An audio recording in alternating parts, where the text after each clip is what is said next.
All right, here we go. It's the Association Post Game presented by Caesars Sportsbook. Riding shotgun with Robert Ory, Darren Collison. I am Steven Nelson. Just wrapped up Game 3 down in San Antonio, and it's the defending champs taking a 2-1 series lead. Once again, the OKC bench factoring in, overcoming a ridiculously red-hot start from San Antonio. But initial takeaways from the game. Just give me a quick thought before we dive into the highlight. You just talked about the bench. I thought the inability to get Wemby the ball was a key for me. 50-plus bench points in the last 3 games in the Western Conference Finals. Can't beat that. All right, in case you missed any of the highlights of the action, we got you covered right now here on the post-game show. Let's get right into it. Going down to San Antonio, tied 1 game. Those two deserve that celebration. So a 12-point lead, less than 4 to go. And Penny gets into the lane.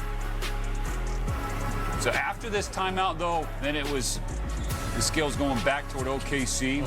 Wemby went down hard, but he got back up. Then the Thunder pulled away again. 120-105. Benches got emptied, and there's the exclamation point. Wemby trying to keep the home crowd hyped as they get ready for Game 4, but now trailing 2-1 in the series. The Thunder win it by a final of 123-108. 26 points and 12 assists for SGA. Wemby had 26, 4, and 3, but it did not have the level of impact we've come to expect from Wembanyama. Yeah, I think when we saw Game 1, we were like, he's coming out party. But now he's kind of looking a little fatigued. And also, let's give credit to OKC by figuring him out. Jared McCain, though, 24 points, playoff career high for him. Another playoff career high for Jalen Williams, who had 18 points. Here is Jared McCain after the win. Jared, what allowed you?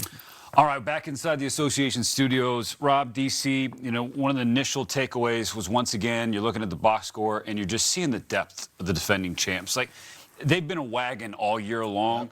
They outscored the Spurs bench tonight 76-23. So now the running score for the series, bench points, 183-64, if the math is correct there. Ooh, I'm sure your math is correct, but sometimes you look at the points, then I look at the plus minus, 28, 28, 22 coming from the bench, and you look at the starters, the only one that was a plus was Right, it could be Chet, it could be A.J. Mitchell. A.J. Mitchell arguably was their best player in the last series. And Rob will tell you, is depth. You can rely on star power all you want, but once you have depth and you're getting 50-plus points in the bench as bench points, that's hard to beat. I think if you would have told a fan of either team, honestly, before Game 3, hey, San Antonio is getting both De'Aaron Fox back, Harper's going to play, J-Dub is not, and A.J. Mitchell has 2 points. I think Spurs fans are like, perking up 2-1 series lead. That sounds kind of nice. But that's not how it played out because they're legitimately 10 deep. They are, but it's their continuity in their offense. If you watch the way Thunder execute offensively, they're very methodical. They slow down, they screen for one another, and they move the ball, and they take their time. Where San Antonio, they may have the quickness, athleticism, but it just seemed like they were. And San Antonio started a team like, okay, this is our option. We're going to go downhill. We're going to try to make something happen. If this doesn't work, we're just going to throw it up for Wemby for the lob or something. But the thing is, Wemby wasn't there tonight. Wemby was outside shooting threes, or Wemby was something going on with him because they didn't look for him for a long time. And we've always had the philosophy. I think I've played with 3 great big men. Oh, no, you better not. Every time down the floor, they're going to either touch the ball or be something involved. So you got to do something. Let's hear Mitch Johnson's head coach of the Spurs, his initial thoughts after the Game 3 loss. He's at the podium. Mitch, game efforts by De'Aaron and Dillon, but how much were they hampered by those injuries? And De'Aaron now, how is he? I haven't asked how they're doing. I'm sure they're beat up. They're giving us everything they got, so it's commendable, just the fight that they have. And it's that time of the year where guys are playing with more than bumps and bruises. So just tip the cap and ask as much as they can give. No, Dillon's injury, of course, played into this, but the bench disparity, what's holding the bench back, particularly Keldon? I don't think one thing here or there. I think we were really sharp to start the game. And, obviously didn't sustain it, and that wasn't sustainable how we started. But I thought we played very fast, and I think that's something that tapered off as the game went along, and we have to find a way to do that. And part of that's on me to help the whole group, not just the bench, but to continue to play fast and get out and get some easy opportunities. And then obviously thought we could have done a much better job of crashing the glass tonight, making more concerted effort. There was a lot of misses to go get, and we didn't get enough of them. Coach Victor said last game that what you guys are getting from Shea or seeing from him isn't much different than just what he's capable of doing. I think he had a huge disparity in free throws between first and second half. Was it just him finding a rhythm? Was it something that changed on the defensive side for you guys?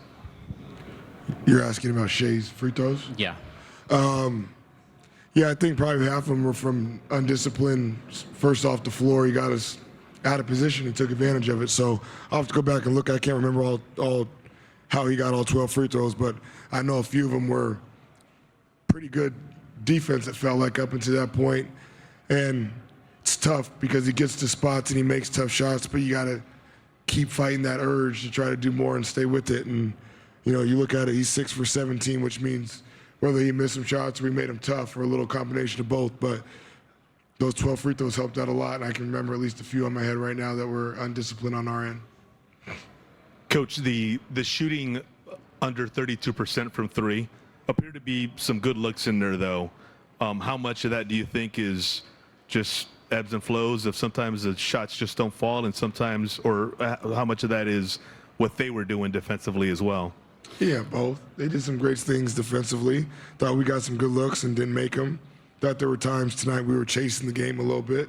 We weren't working the game and trying to settle in, especially when there was a lot of time left, even in the third quarter, and the end of the second quarter. And I thought we didn't just work the game enough in terms of just staying with it and trying to continue to get stops and then get good looks offensively and good possessions. Thought we got in a hurry a couple times and rushed ourselves. And that's what I meant by, we didn't play fast enough, but then at the same time we were rushed. And so I got to make sure I help them more Sunday to try to get into a good place with that.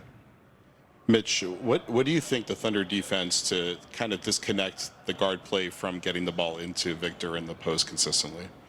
Well, they have multiple bodies in the paint all the time. So even if you put Victor or try to drive the ball with an advantage, you're going to see multiple bodies. So you got to be able to make the early pass.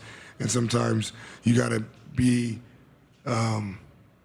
okay with the second drive or the third drive or the second change of the sides to continue to work the possession and get a shot, because they do a really good job. And then as you get that shot, you got to step up and take it, because you're probably not going to get another good one. So it's a delicate balance that we got a little indecisive and in between tonight on both ends. Coach, Victor played 39 minutes today. I think he almost didn't come out of the floor in the second half. Can you talk about the challenge of the minutes without him and what's difficult maybe for the team? I think he's +4, so minus 20 without him on the floor. Yeah, obviously, we're better with him on the floor, and we got to be better when he's not on the floor. And that was a lot of everything that I've said up to this point. I think in terms of him playing those minutes, the game was really slow. A lot of fouls. So not all minutes are created equal, in my opinion, in terms of the game flow and how they're going. Now, 39 minutes isn't easy, don't get me wrong, but I thought the second half took a different personality, so it allowed him to play through maybe some extra stints that he typically didn't play if the game was faster. That was Mitch Johnson, Spurs head coach, after the Game 3 loss. Looking at that first half, again, the Spurs started the game on a 15-0 run. They were up 19-4. But at the end of the half, they trail by 7. You're looking at Wemby, and the Spurs are +12 with him on the floor. He didn't play for 5.5 minutes. They were -19 without him on the floor. But to steer it back to Oklahoma City Thunder, because they won this game, there's so much talk, conversation, and honestly vitriol toward this team now, and a lot of it revolves around foul rating.